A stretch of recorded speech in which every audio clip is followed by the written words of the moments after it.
Hello， 大家好，我是破喉咙。今天呢，出了一个大瓜呀，就是川普和万斯还有泽连斯基在白宫干起来了，那叫一个激烈呀，就差动手了。今天呢，先给大家看一下完整视频的中英文翻译，然后下一次找时间我们来详细聊一聊。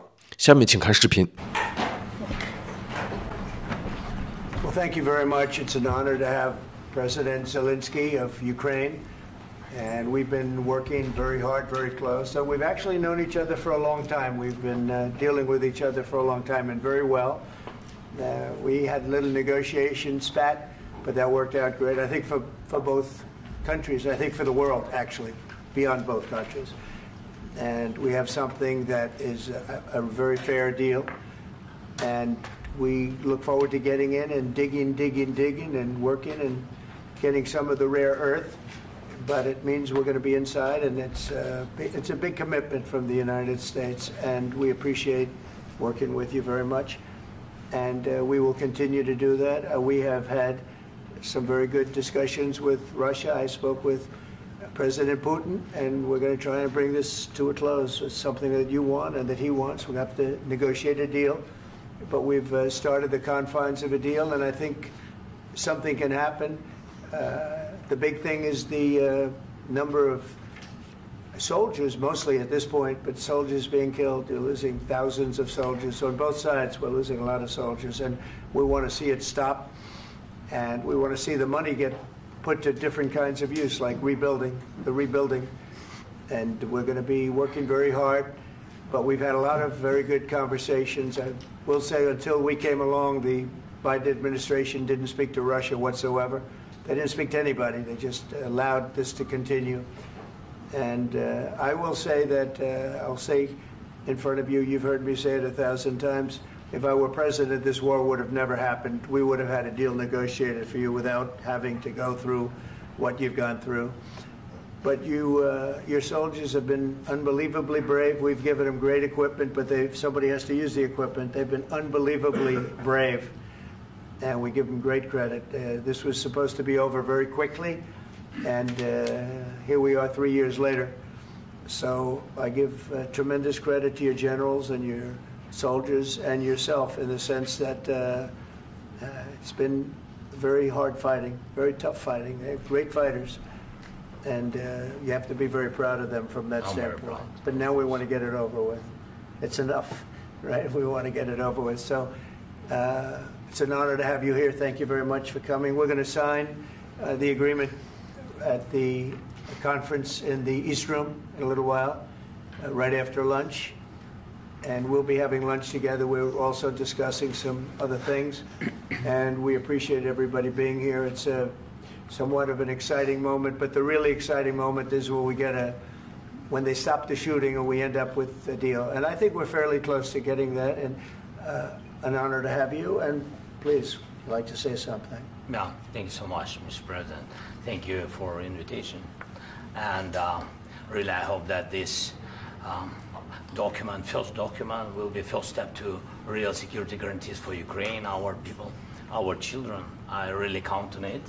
And of course, we count that America will not stop support. Really, for us, it's very important to support and to continue it. I want to discuss it with details further during our conversation, and of course the infrastructure or security guarantees, because for today I understand what Europe is ready to do, and of course I want to discuss with you what United States will be ready to do.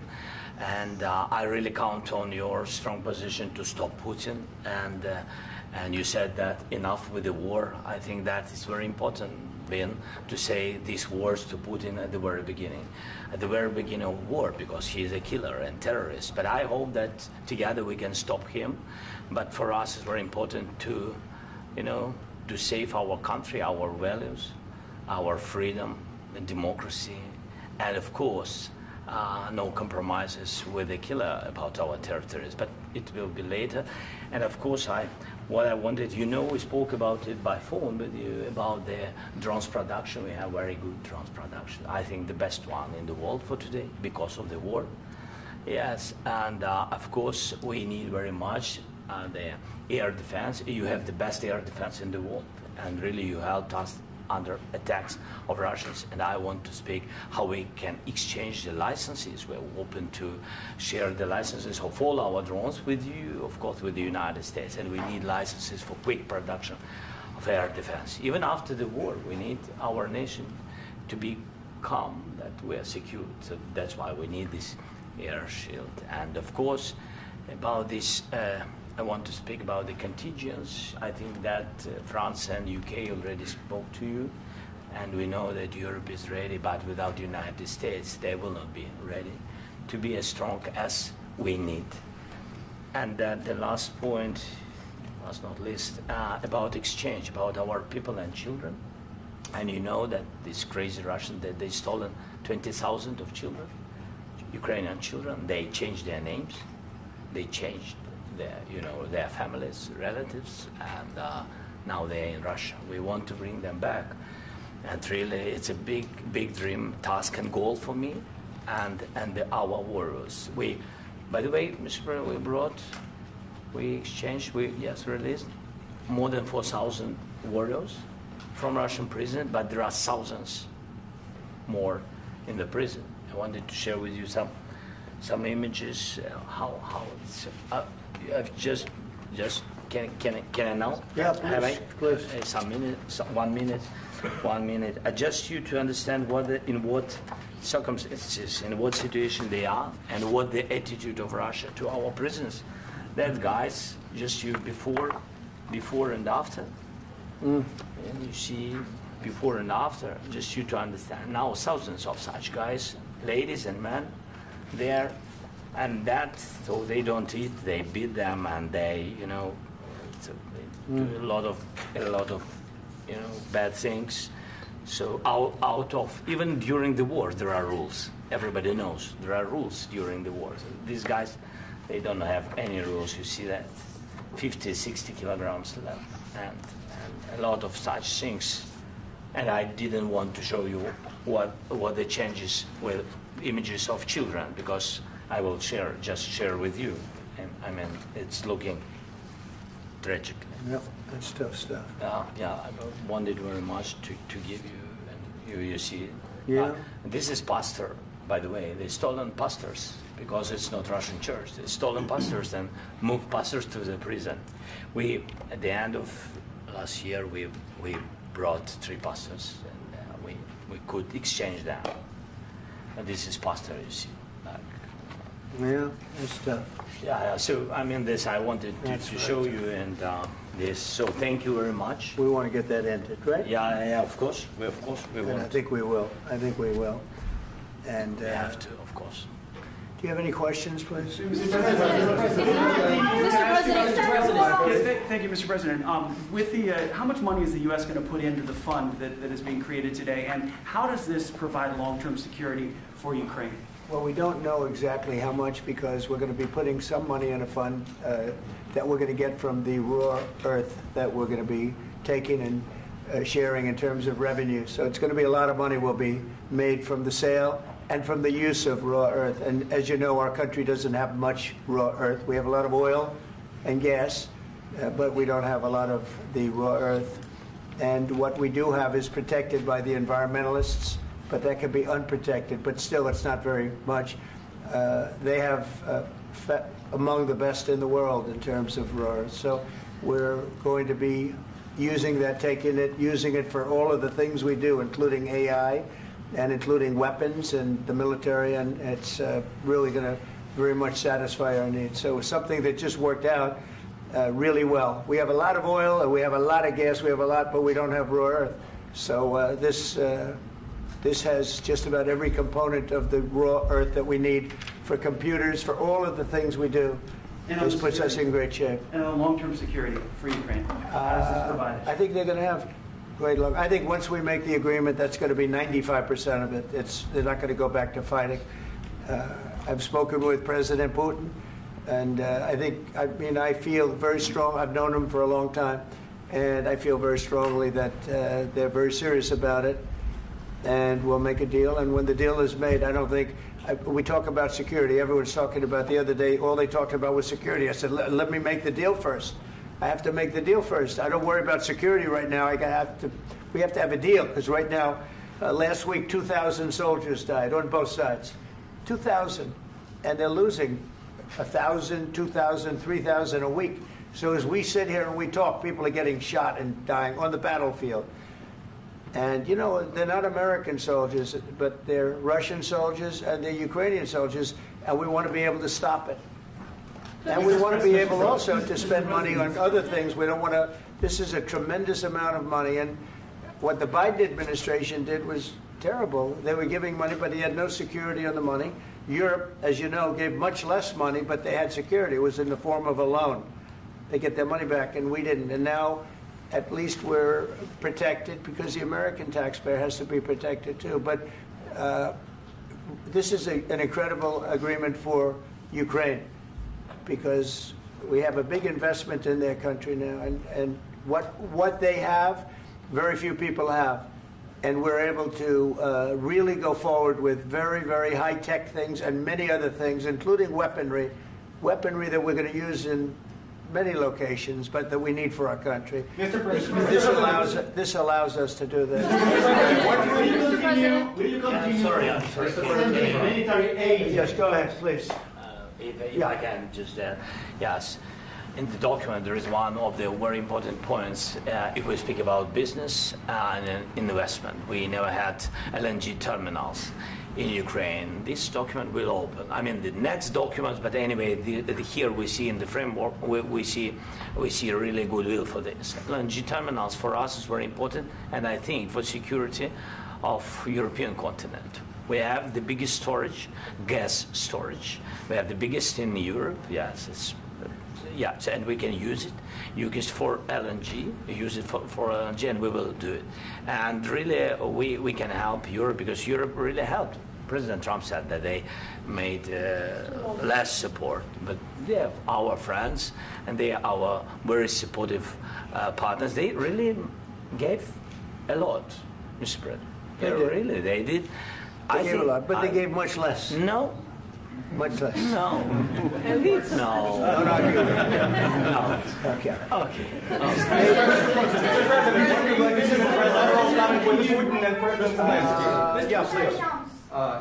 Mr. President Trump, you have repeatedly called the deal with Ukraine as a historical one. And as a President of the United States, you make historical decisions in other issues which affect America and other world. So what place in the world history do you want to take? And do you associate yourself with any famous historical figures? Yeah, I'd say George Washington, Abraham Lincoln. I would say I'm far superior to George Washington and Abraham Lincoln. Now, you know I'm only kidding, right? Because when I say that, the fake news is going to go wild. They're going to say he considers himself to be better than Washington. But you never know. You never know. I don't compare myself to anybody. I'm here to do a job. We've had a great 35 days or whatever it might be, a month, a little more than a month. We've accomplished tremendous amounts. Not only this would be a very great achievement if we could get the war stopped and get them back to normalization. I think that's going to happen. We've had very good talks on both sides, as you know. But I think we've done a very good job, just generally. If you look at all of the things we've done in 30 days, they're saying there's never been a opening for a president. The first month, there's never been a first month like we've had. And this is one of the very important things. This, to me, is one of the most important things because we have tremendous death taking place as we speak, and I don't want to have that. You know, think of the parents, whether they're in Russia or Ukraine, think of the parents of all these people being killed needlessly. They came to our territory. Should have never started. This would have, if I were president, this would have never started. Mr. President, where has allowed your conviction? Mr. President, will you continue sending military aid to Ukraine after the U.S. signs this agreement with Ukraine? Yeah, we're going to be continuing. To President Zelensky, do you feel like the U.S. is on your side? That the President Trump is on your side at this moment? What do you think? He wants to know, do you think that Sort of a stupid question. I guess we wouldn't be here if I wasn't. I think that the United States on our side from the very beginning of occupation, and I think that President Trump on our side, and of course, I'm sure that the United States President will not stop support. This is crucial for us. It's important for us. Yes. And Putin, the president speaks about the people and the soldiers which are dying, but they came to our territory, they came to our land. They began this war, and they have to stop. And I think this is the question, with really the most important question.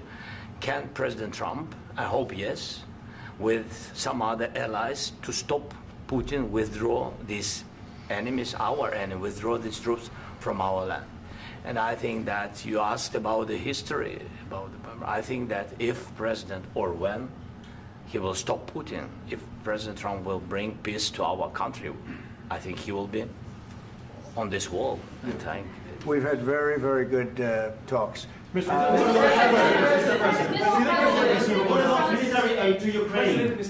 President Zelensky just said that there would be no compromises with Vladimir Putin. I just wanted to ask both of you, firstly, are there compromises that you think that President Zelensky is going to have to make? And President Zelensky, is there anything that you might be thinking that you may be able to offer or bring to the table, for example, elections? Thank you.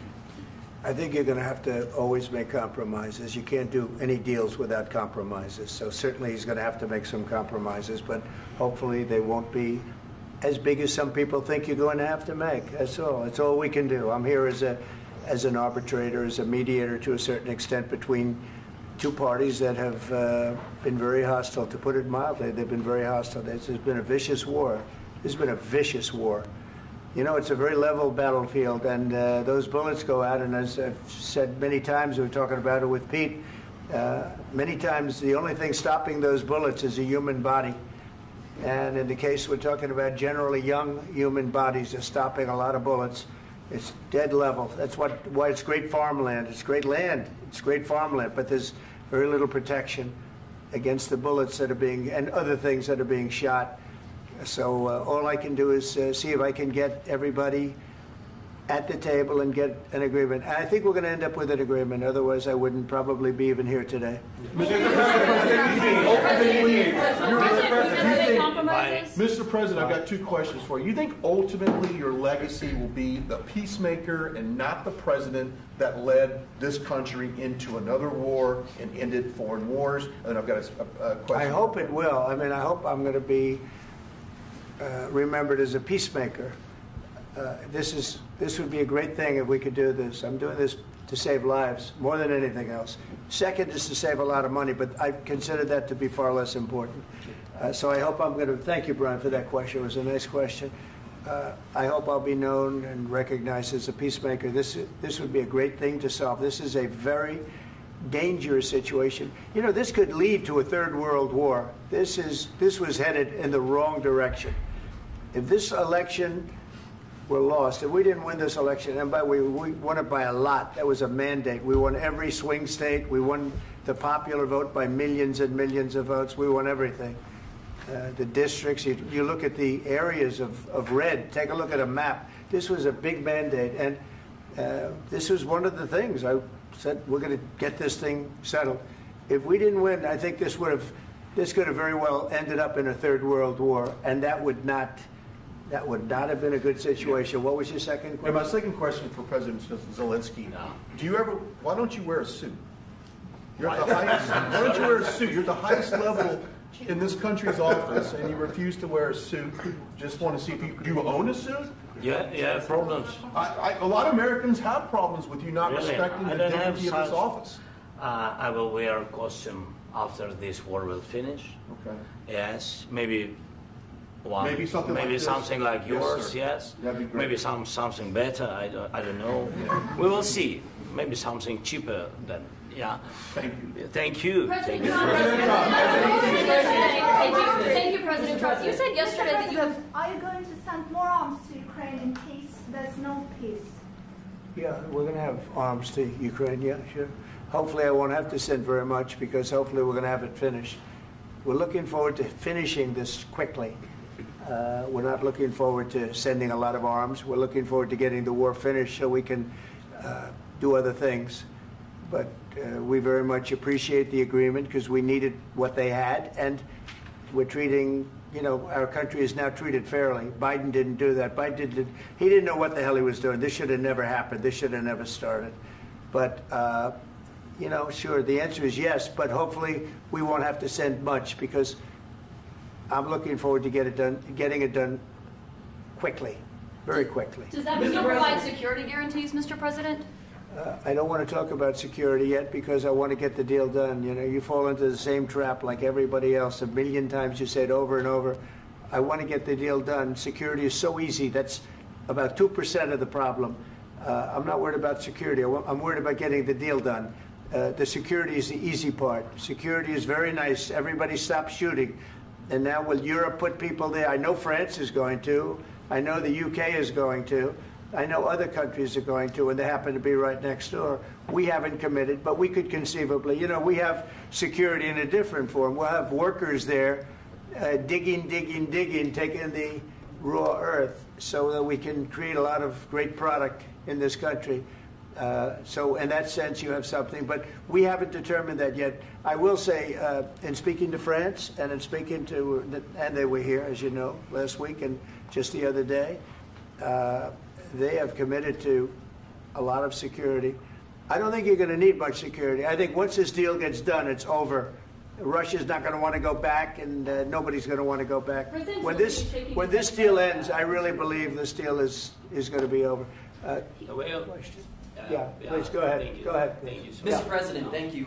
You had Mr. Macron and Keir Starmer at the White House this past week, both of whom praised your courage and conviction to lead the pathway towards peace. Yes. Part of that involved, though, re-engaging Russia in diplomatic relations, something that previous leaders lacked the conviction to do so. What gave you the moral courage and conviction to step forward and lead that? Well, I love this guy. Who are you with? One American News, sir. Well, that's why I like him. One American News does a great job. I like the question. I think it's a very good question. It's a pathway to peace. It's a pathway to getting something solved. And I feel that as the head of this country, I have an obligation to do that. Plus, we're very much involved. We got involved. It's too bad we got involved because there should have been no involvement because there should have been no war. And there shouldn't have been October 7th. That would have never happened. As you know, Iran was broke. They had no money to give to Hezbollah. They had no money to give to Hamas. They were stone cold broke. And then under Biden, they became rich as hell. They went from no money to $300 billion in a period of 4 years. And they gave a lot of that money away, and you see what happened. And that's a real mess also that we hope to be able to solve. But no, I appreciate your question very much. I feel I have an obligation to try and do something to stop the death. If I can answer. Yes, if I can answer. Please, sorry. Please. And I do like your clothing, by the way. Yeah, really? Even though I think he's a great guy, by the way. But I don't know if you two like each other. But you know what? I think he's dressed. I like this guy. I think he's dressed beautifully. So I have more serious things than answer on such questions. Sure, I will answer on more serious questions statement. if I can. Yeah. So please, about security guarantees and about just ceasefire. We can't just speak about ceasefire and speak. It will not work. Just ceasefire will never work because I'm like the president. I have this experience, and not only me. Ukraine before my presidency, from the 2014, Putin broken 25 times. 25 times he broken his own signature. 25 times he broken ceasefire. But he never broke to me. He never broke to me. No, you were the president. You were the president during. He never broke to me. In 2016, you've been the president, Mr. President. You've been the president, but he had, of course, not with you, but he had during those periods. He had conversations with our side, and we had Normandy format. The France, Germany, Ukraine, and Russia, and he broken 25 times. That's why we will never accept just ceasefire. It will not work without security guarantees.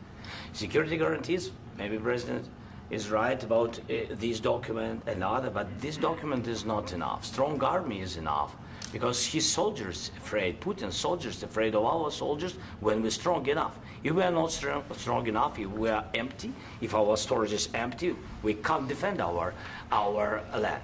Today, you know, he knows that we have, all the world knows that we have meeting, yes? Why he's using ballistic?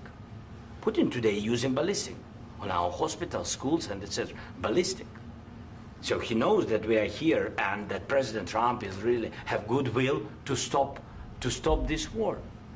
And you hear now the president. So why he's using? So he doesn't want to stop. He doesn't want. But I hope that we will do it. Really, we'll do it. Security. When we speak about security guarantees, when the Europeans are ready for contingents, they need USA backstop. If there will not be United States, we will not never have any contingents, strong contingents from the Europeans, because they don't want to divide alliance, connection between the United States and the main and strongest ally and Europeans. And this is crucial, this is important. That's what we want to speak about very much. This is very important. And air defense. So air defense, really, we have big deficit with all these systems, and we need to provide this. We need it very much. Otherwise, Putin will never stop, and will go further and further. He doesn't want. He hates us, you know. It's not about me. He hates Ukrainians. He thinks that we are not a nation. He thinks, and he shared these thoughts, I think maybe with your team also, I don't know. But with all the Europeans, in media, officially and not, he always said that there is no such country, such nation, such language, and such life like Ukrainian. No, he really doesn't respect all the Ukrainians, and he wants to destroy us. And you are right, Mr. President, that's 2%. This document, maybe other documents, it's a very good start, very good, but it will not enough to stop this person. Should Russia pay to rebuild Ukraine? Mr. President, under these should Russia pay to rebuild Ukraine? They have to pay. This question. This is the rule. This is the rule of the war. This is the rule of the war. During all the centuries, all the history, this is the rule of the war. Who began, those pay. Do you agree? This is the rule. Putin began this war. He has to pay all money for innovation. He has to pay. Of course, some Russian assets, what we have in Europe, about 300 billion, we can use them. We can use for innovation and buy military support from the United States also. We can do it, but it's not enough.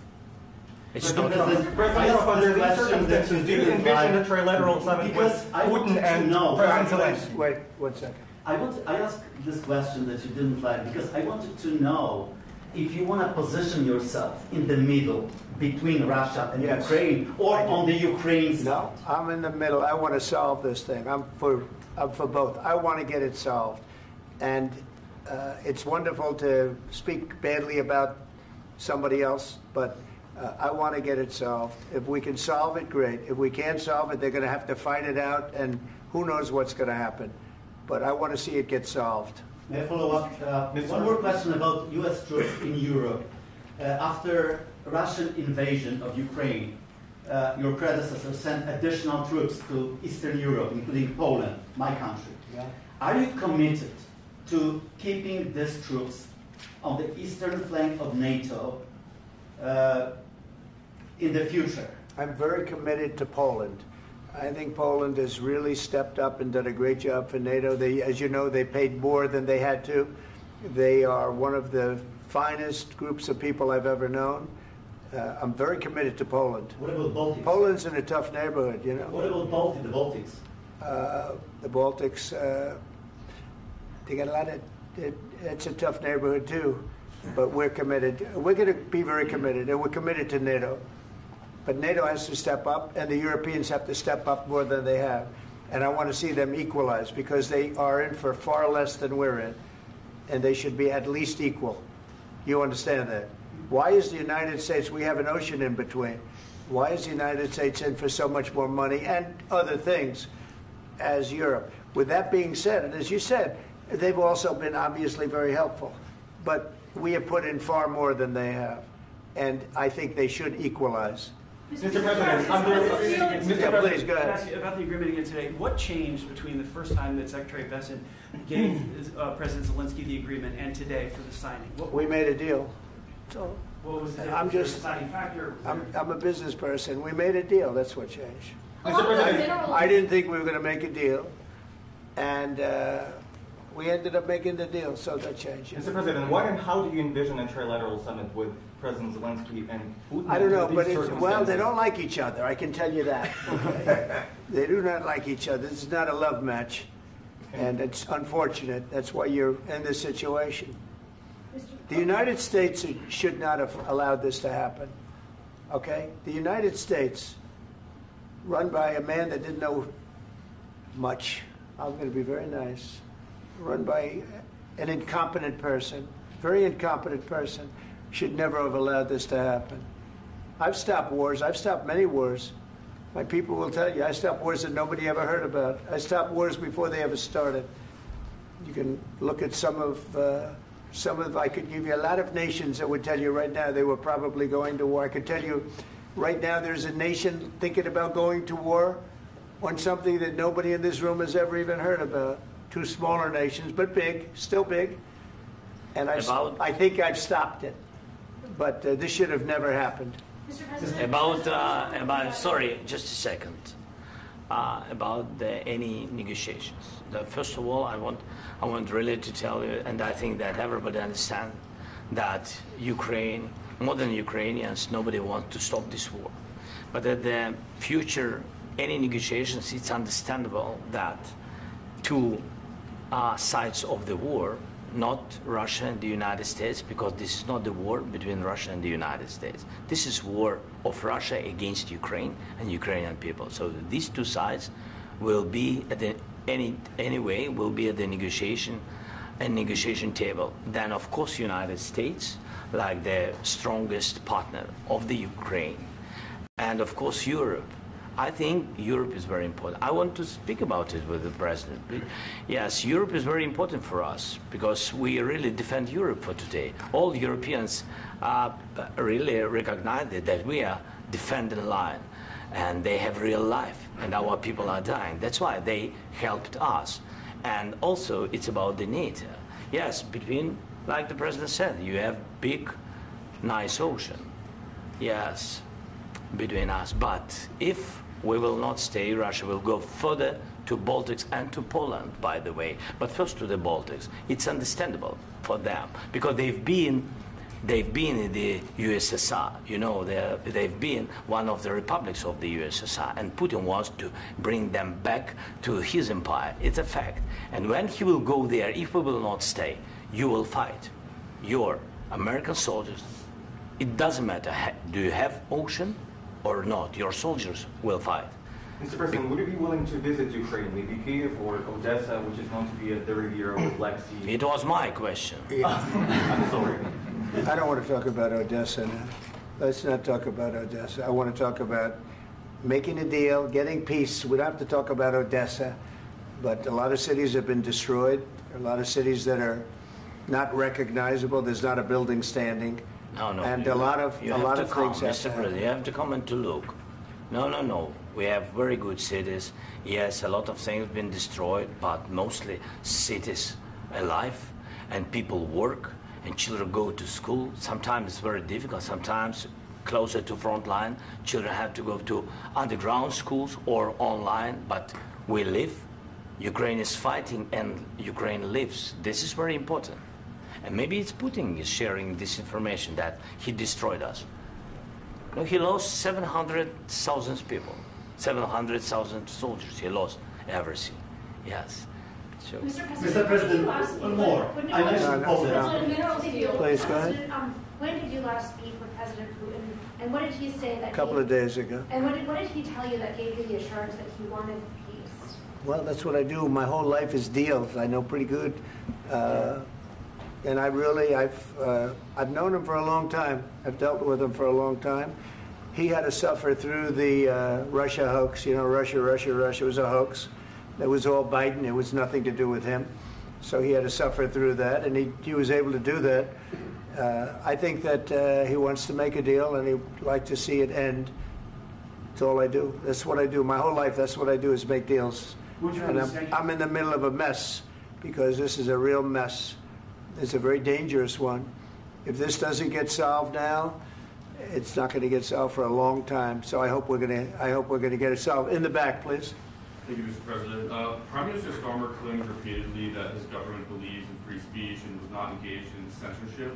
But his country's government arrests people for memes and thought crimes, and even more worrisome is pressuring American companies to censor Americans on its behalf.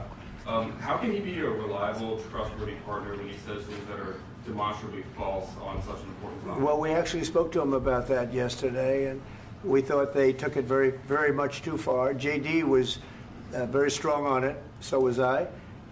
So was Marco. And we've been speaking to him about it. Marco, would you like to say something about that? Yeah, we have concerns, obviously, with the conduct of those, particularly as it impacts Americans. And there's real concern that American speech, which is online, could fall into the hands of British or any country's jurisdiction. And so this is a point the Vice President made at Munich, and I think it's a very compelling one, that what unites us with Europe, as much as anything else, is these shared values, and one of them being free speech. And so if Americans are threatened by it, we're going to need to take action in that regard. Mr. President. It's actually a very important question. We spoke about this in detail with the Prime Minister, the Foreign Secretary, and others at lunch yesterday. And I know that Secretary of Commerce Lutnick followed up in private meetings last night. This is really important. We believe Americans have the right to speak their mind, even if we in this room disagree with them. They have the right to speak their mind in the public square, which is often online these days. And we're going to defend that right as it pertains to American companies and American citizens vigorously if we have to. I do think that under the President's leadership, we're going to find common ground with our friends in the UK on this question, but it remains to be seen. The principle that will guide us is we believe in free speech in this country, and we'll fight for it for American citizens. Mr. President, on the deal, is there any other oil and gas component to the deal? Is it all critical? A little bit. We'll see. On LNG? But we're not really looking for that so much. We got a lot. We have more than anybody in the world, by far. So no, we're not talking about it too much, but a little bit. I think it affects also, but for the most part, no. And sir, is there any agreement from Ukraine to purchase U.S. LNG as part of the deal, or is that on the table at all? No, we don't need that. Mr. President, I just wanted to ask you about, you just mentioned that you'd spoken to Vladimir Putin a couple of days ago. Just to be clear, that's a new call, not the one that you... I've spoken to him on numerous occasions. Okay. And how was the latest call? What did you discuss? How did it go? Are you serious with that question? I am. I'd love to know. It went well. I think we're going to have a deal. On the minerals deal, Mr. President, some of those minerals are in the east of Ukraine, not far from the front lines and in areas that Russia has occupied. Will you direct President Putin to withdraw his forces from those areas if there's U.S. interest? Well, we'll take a look at the time. We have a lot of area. It's a very big area we're talking about, so we'll take a look. I'll study that and I'll see. And who would protect those minerals if they are U.S. interests? Would that be Ukrainian forces? They'll be protected. The agreement will protect them. U.S. The agreement, yeah, we're signing an agreement. Right, but what if Russia tries to invade or there's Russian aggression in those spots? I just told you I don't think that's going to happen. And if that were going to happen, I wouldn't make a deal. If I thought that was going to happen, I wouldn't make a deal. Some people may wonder why. You know, they ought to focus on CNN on survival, not asking me these ridiculous questions. Focus on surviving, because CNN's got such low ratings. I don't think they're going to survive. Let's go. Please, go ahead. Since I already mentioned Poland. Poland was under Russian control for decades after the Second World War. When I was a kid, I looked at the United States not only as a most powerful country, richest country in the world, the country that has great music, great movies, great muscle cars, but also as a force for good. And now I'm talking with my friends in Poland, and they are worried that you align yourself too much with Putin. What's your message for them? Well, if I didn't align myself with both of them, you'd never have a deal. You want me to say really terrible things about Putin and then say, "Hi, Vladimir, how are we doing on the deal?" That doesn't work that way. I'm not aligned with Putin. I'm not aligned with anybody. I'm aligned with the United States of America. And for the good of the world, I'm aligned with the world. and I want to get this thing over with. You see the hatred he's got for Putin. It's very tough for me to make a deal with that kind of hate. He's got tremendous hatred, and I understand that, but I can tell you the other side isn't exactly in love with, him either. So it's not a question of alignment. I'm aligned with the world. I want to get the thing set. I'm aligned with Europe. I want to see if we can get this thing done. You want me to be tough? I could be tougher than any human being you've ever seen. I'd be so tough.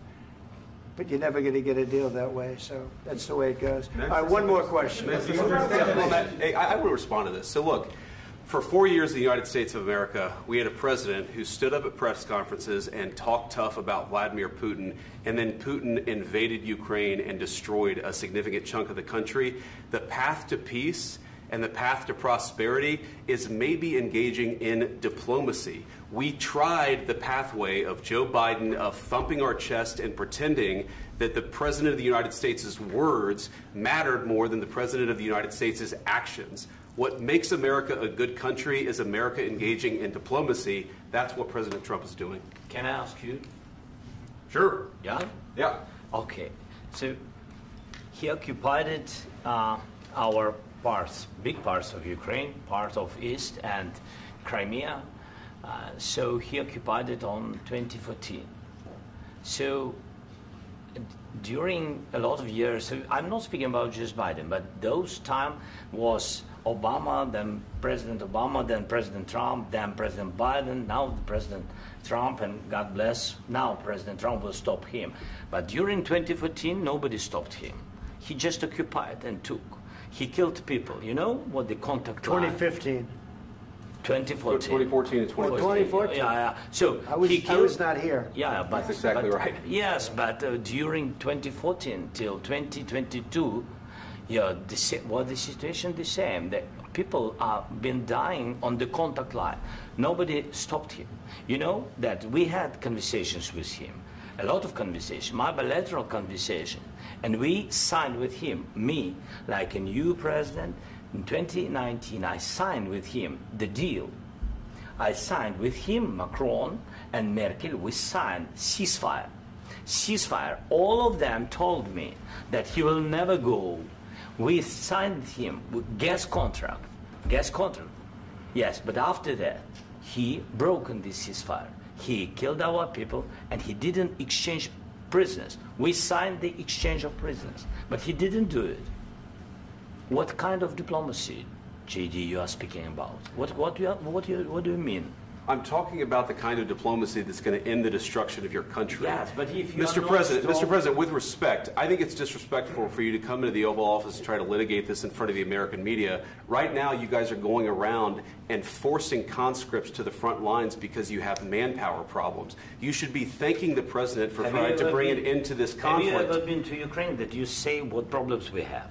I have been to. Come once. I've actually watched and seen the stories, and I know what happens is you bring them on a propaganda tour, Mr. President.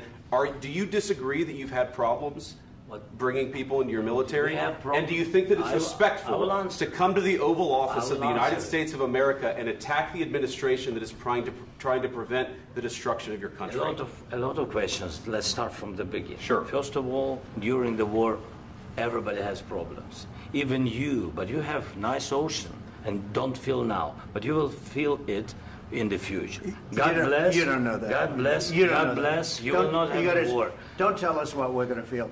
We're trying to solve a problem. Don't tell us what we're going to feel. I'm not telling you. Because you're in no position to dictate that. That's exactly what you're doing. You're in no position to dictate what we're going to feel. We're going to feel very good. You will feel influence. We're going to feel very good and very strong. You will feel influence. You're right now not in a very good position. You've allowed yourself to be in a very bad position, and he happens to be right about it. From the very beginning of the war. You're not in a good position. You don't have the cards right now. With us, you start having cards. Playing cards. Right now, you don't. You're playing cards. You're playing cards. Serious. You're gambling with the lives of millions of people. You're gambling with World War III. You're gambling with World War III. And what you're doing is very disrespectful to the country, this country, that's back to you, far more than a lot of people said they should have. Have you said thank you once? this A lot entire of meeting? times. No, in this Even entire meeting, today. have you said thank Even you? today. You went to Pennsylvania and campaigned for the opposition in October. Offer some words of appreciation for the United States of America and the president who's trying to save your country. Please, you think that if you will speak very loudly about the war, you He's can... not speaking loudly. He's not speaking loudly. Your country is in big trouble. Can I Wait a answer? minute. No, Can you've I done a lot answer? of talking. Your country is in big trouble. I know. You're not I winning. know. You're not winning this. You have a damn good chance of coming out okay because of us. Mr. President, we are staying in our country, staying strong from the very beginning of the war. We've been alone, and we are thankful. I said thanks You haven't in been this alone. cabinet, You and haven't not been only alone. in this cabinet. We gave you, through I this said stupid thank you. president, $350 billion. You voted we gave for you your military president. equipment, You and you voted men for are your brave, president. but they had to use our military. What about West? If you didn't have You our invited military me- equipment, You invited if me you to didn't speak. have our military equipment, this war would have been over in 2 weeks. In 3 days, I heard it from Putin. In 3 days, this is something Maybe new. less. In 2 weeks, of course, yes. It's going to be a very hard thing to do business like this. Again, I tell you. just say thank you. I said a lot of times that thank there, you except to that, American people. Except that there are disagreements, and let's go litigate those disagreements rather than trying to fight it out in the American media when you're wrong. We know that you're wrong. But you see, I think it's good for the American people to see what's going on. I understand, sir. I think it's I very understand. important. That's why I kept this going so long. You have to be thankful. You don't have the I'm cards. thankful. You're buried there. Your people are dying. tell you You're again, running I low know. on soldiers. Don't- Listen, don't, please, you're running Mr. low on President. soldiers. It would be a damn good thing. Mr. And then President. then you tell us, I don't want a ceasefire. I don't want a ceasefire. I want to go and I want this. Look, if you could get a ceasefire right now, I tell you, you take it so the bullets stop flying and your men stop getting killed. Of course, we want to stop the war. But you're I saying said- you don't want a ceasefire. But I said to you, I want a ceasefire. with guarantees. Because you'll get a ceasefire faster than an agreement. Ask our people about ceasefire, what they think. That wasn't it doesn't with matter me. for you what that what wasn't this with me. means. It That was wasn't with you. a guy named Biden who was not a smart person. This That is was your, with, this that was is with your Obama. president. It was your president. Excuse me. That was with Obama, who gave you sheets, and I gave you javelins. Yes. I gave you the javelins to take out all those tanks. Obama gave you sheets. In fact, the statement is Obama gave sheets and Trump gave javelins. You got to be more thankful, because let me tell you, you don't have the cards. With us, you have the cards. But without us, you don't have any cards. One more question to Mr. Vice President. I'm sorry. It's going to be a tough deal to make, Um, because the attitudes have to change. what if Russia breaks ceasefire? What if Russia breaks peace talks? What do you do then? I understand that it's a heated conversation right now. What are you but saying? what She's if asking, what if Russia Putin breaks the ceasefire? What if anything? What if a bomb drops on your head right now? But they have Okay? broken ceasefire. What if they broke it? I don't know. They broke it with Biden because Biden, they didn't respect him. They didn't respect Obama. They respect me. Let me tell you, Putin went through a hell of a lot with me. He went through a phony witch hunt where they used him and Russia. Russia. You ever hear of that deal? That was a phony Hunter Biden, Joe Biden scam. Hillary Clinton, Shifty Adam Schiff. It was a Democrat scam. And he had to go through that. And he did go through it. We didn't end up in a war. And he went through it. He was accused of all that stuff. He had nothing to do with it. It came out of Hunter Biden's bathroom. It came out of Hunter Biden's bedroom. It was disgusting. And then they said, oh, the laptop from hell was made by Russia. The 51 agents. The whole thing was a scam. And he had to put up with that. He was being accused of all that stuff. All I can say is this. He might have broken deals with Obama and Bush, and he might have broken them with Biden. He did, maybe. Maybe he didn't. I don't know what happened. But he didn't break them with me. He wants to make a deal. I don't know if you can make a deal. The problem is I've empowered you to be a tough guy. And I don't think you'd be a tough guy without the United States. And your people are very brave. But you're either going to make a deal or we're out. And if we're out, you'll fight it out. I don't think it's going to be pretty, but you'll fight it out. But you don't have the cards. But once we sign that deal, you're in a much better position. But you're not acting at all thankful. And that's not a nice thing. I'll be honest, that's not a nice thing. All right, I think we've seen enough. What do you think? What's this negotiation? This is going to be great television, I will say that. All right. We'll see what we can do about putting it together. Thank you, sir. I need the back of We'll see. I don't know. All right, guys, come on. Wait, hey, guys, come on, let's move, please.